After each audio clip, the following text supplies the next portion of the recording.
आज का जो वीडियो रहेगा हमारा वो रहेगा प्रश्न क्रमांक 51 से लेकर 70 तक के प्रश्नों को। तो चलिए शुरू करते हैं। 51वां क्वेश्चन, एरिक्सन के मनोसामाजिक विकास सिद्धांत के अनुसार किशोर अवस्था का मुख्य संकट क्या है? पहला ऑप्शन विश्वास बनाम अविश्वास, दूसरा स्वायत्तता बनाम शर्म, तीसरा पहचान बनाम भ्रांति, चौथा पहल बनाम अपराध बोध।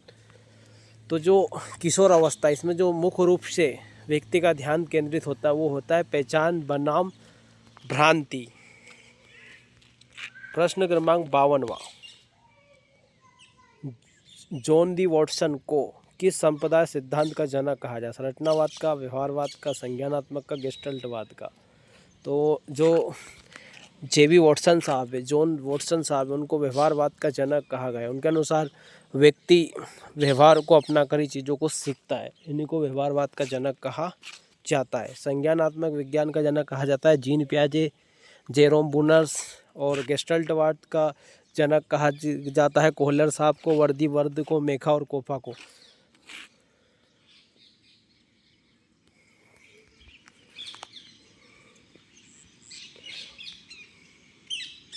प्रश्न 53, पियाजे के संज्ञानात्मक विकास सिद्धांत में समावेशन का क्या अर्थ है?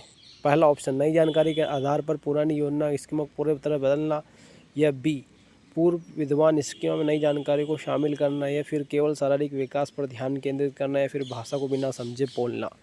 तो जो जीन पियाजे साहब है उनको बोला जाता है संज्ञानात्मक विकास का जनक, यानी कि, और पियाजे साहब ने जो बताया है कि जो पूर्व विद्वान स्कीमा रहता है ना, कि स्कीमा का मतलब होता है जानकारी, नई जानकारी को शामिल करना।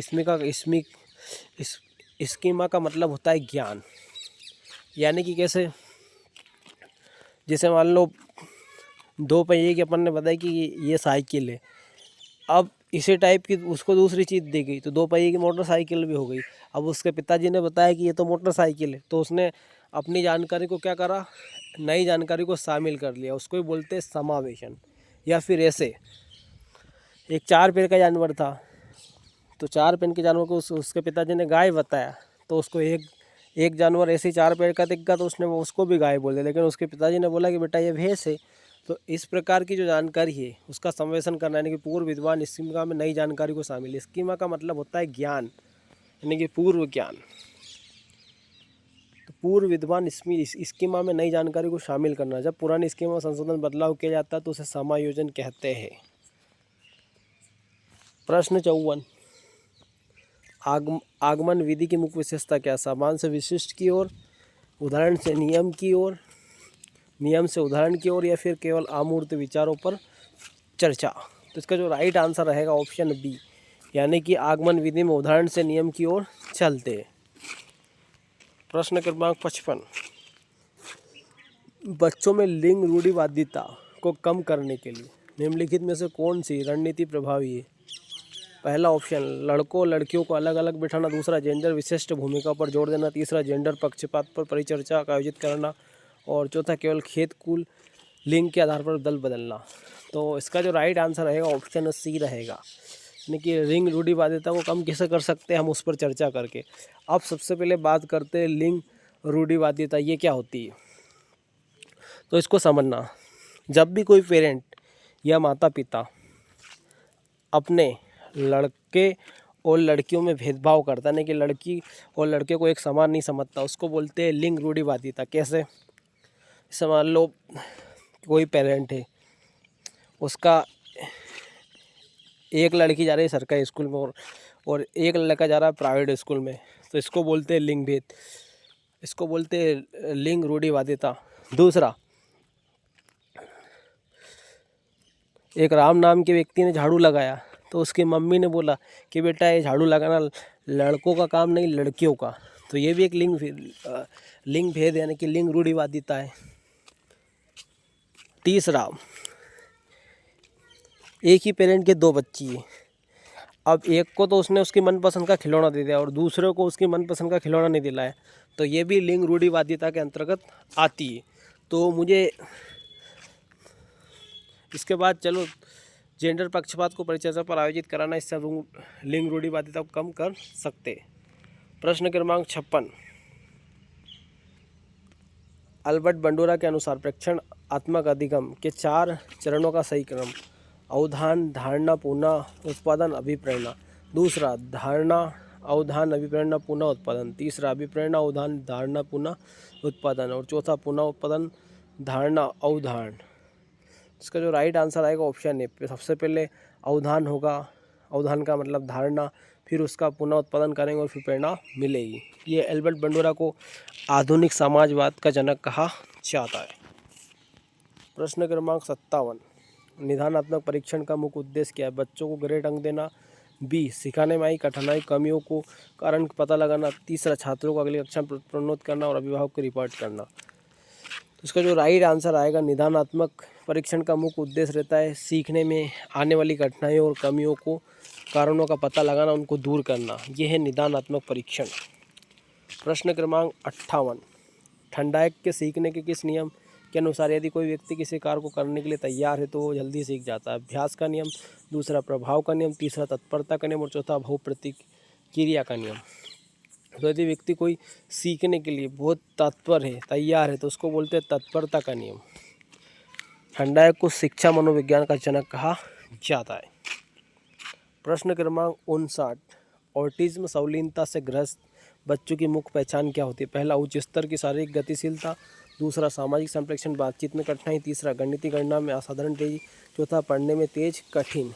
तो ऑटिज्म का मतलब ये होता है कि बच्चा अकेला रहता है ना, स्वयं में लीन रहता है ना, कि वो किसी भी दोस्त से बात नहीं करता है, समाज में नहीं घूमता है। तो इसका ऑप्शन बी आएगा, सामाजिक संप्रेषण से बातचीत में कठिनाई ऑटिज्म का मेन लक्षण है।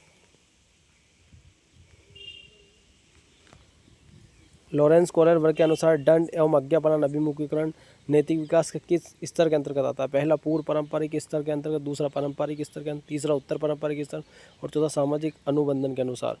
तो इसका जो राइट आंसर आएगा ऑप्शन ए, पूर्व पारंपरिक स्तर के अंतर्गत आता है। इसकी आयु रहती 4 से 10 वर्ष।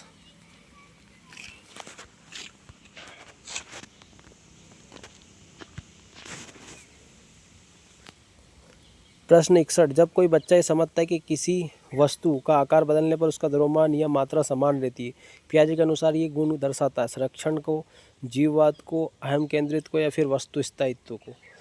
तो इसका जो राइट आंसर आएगा ये रहेगा संरक्षण के नियम को दर्शाता है। यानी कि संरक्षण का मतलब ये होता है कि जैसे मान लो वस्तु का आकार बदलेगा तो उसका द्रव्यमान समान रहेगा, ये सिस्टम है, ये संरक्षणवाद कहलाता है। जीववाद क्या होता है? जीववाद के अनुसार जो छोटे बच्चे रहते हैं जिनकी आयु 2 से कम रहती है, फिर 0 से लेकर 3 वर्ष तक के आयु के बच्चे समझते हैं कि हर चीज़ में जीवन होता है। जैसे खिलौनों में भी वो जीव की कल्पना करता है, जो भी निर्जीव वस्तु रहती है उनमें भी। अहम केंद्रित का मतलब ये रहता है कि जो भी बच्चा जो भी बात वगैरह सुनता है वो अपनी बात को सत्य मानता है। वस्तु स्थायित्व का मतलब ये होता है, जैसे मान लो किसी पेरेंट ने, माता पिता ने बच्चों से खिलौने छुपा दी तो बच्चों को पता रहता है कि ये वस्तु यहीं पर, इसको बोलते हैं वस्तु स्थायित्व का गुण।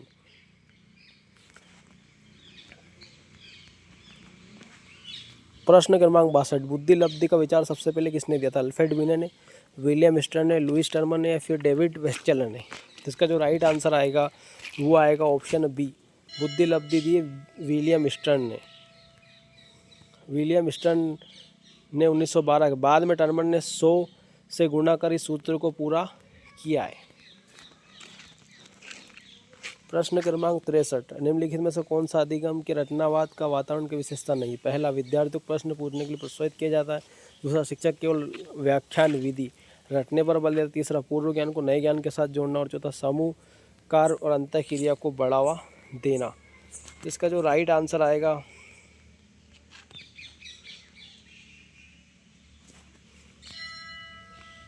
वो आएगा, विद्यार्थियों को प्रश्न पूछने के लिए प्रोत्साहित किया जाता है। प्रश्न क्रमांक 64, प्रोजेक्ट विधि के प्रतिपादक कौन है? W.H. किलपैट्रिक, दूसरा मोंटेसियर, तीसरा फ्रोबेल और चौथा आर्मस्ट्रॉन्ग। तो इसका जो राइट आंसर आएगा वो आएगा W.H. किलपैट्रिक है प्रोजेक्ट विधि के जनक।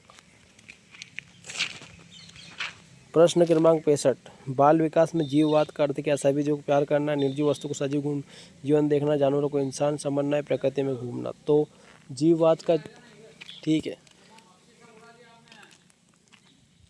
तो बाल विकास के अंदर जीववाद का जो सिद्धांत है वो निर्जीव वस्तु और सजीव वस्तु में गुण और दोष को देखना।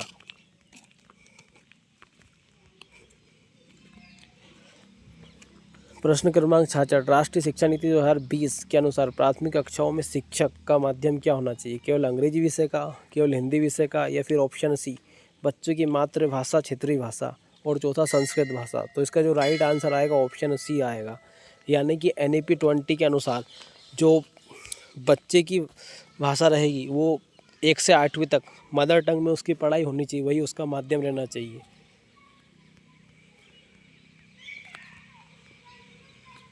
प्रश्न 67, आंतरिक अभिप्रेरणा और भावी प्रेरणा मुख अंतर क्या? आंतरिक अभिप्रेरणा पुरस्कार का मुख होता है। दूसरा, आंतरिक अभिप्रेरणाकार स्वयं आनंद और संतोष होता है, जबकि भाकान पुरस्कार दंड का प्रभाव होता है। तीसरा, भा अभिप्रेरणा लंबे समय तक टिकती है, दोनों को नियंत्रण। इसका जो राइट आंसर आएगा ऑप्शन बी, यानी कि आंतरिक अभिप्रेरणा जो होती है वो अंदर से होती, कार्य में स्वयं आनंद लेता है, जबकि भा पुरस्कार दंड प्रभाव होता है। प्रश्न क्रमांक 68, हेलेन पॉकहॉस्ट द्वारा विकसित की गई शिक्षण विधि कौन सी? किंडरगार्टन विधि, डाल्टन योजना, मोंटेसरी विधि, या फिर खोज विधि। इसका जो राइट आंसर आएगा हैरी पॉकहॉस्ट द्वारा डाल्टन विधि से शिक्षा विकसित की गई। प्रश्न क्रमांक 69, निम्नलिखित में से कौन सा स्थूलगामक ग्रोस या फिर मोटर स्किल्स का उदाहरण है? पेंसिल पकड़ना, सुई में धागा पिरोना, भागना या दौड़ना, कागज पर चित्र बनाना। तो इसका जो राइट आंसर आएगा ऑप्शन बी आएगा, ऑप्शन सी सॉरी, भागना या दौड़ना जो है स्थूलगामक कौशल के उदाहरण है। अब इसको देख लेते हैं। बड़ी मांसपेशी को जैसे दौड़ना, कूदना ग्रोस मोटर स्किल्स, जबकि छोटी मांसपेशी को जैसे लिखना, चित्र बनाना सूक्ष्म गामक कौशल के अंतर्गत आते। प्रश्न क्रमांक 70, विकास के मस्तकोद्मुखी नियम यानी कि सेफलोपोइडस प्रिंसिपल के अनुसार विकास किस दिशा में होता है? पहला विकल्प पैर से सिर की ओर, दूसरा विकल्प केंद्र से बाहर की ओर, तीसरा विकल्प सिर से पैर की ओर, और चौथा बाहर से केंद्र की ओर। तो इसका जो राइट आंसर आएगा ऑप्शन सी, सिर से पैर की ओर। यदि मेरा वीडियो आपको अच्छा लगे तो इस वीडियो को अधिक से अधिक शेयर करें और मेरे चैनल को सब्सक्राइब अवश्य करें, और इस वीडियो को लाइक करें और अपने दोस्तों के साथ ज़रूर शेयर करें। Thanks for my video watching. धन्यवाद। Thank you.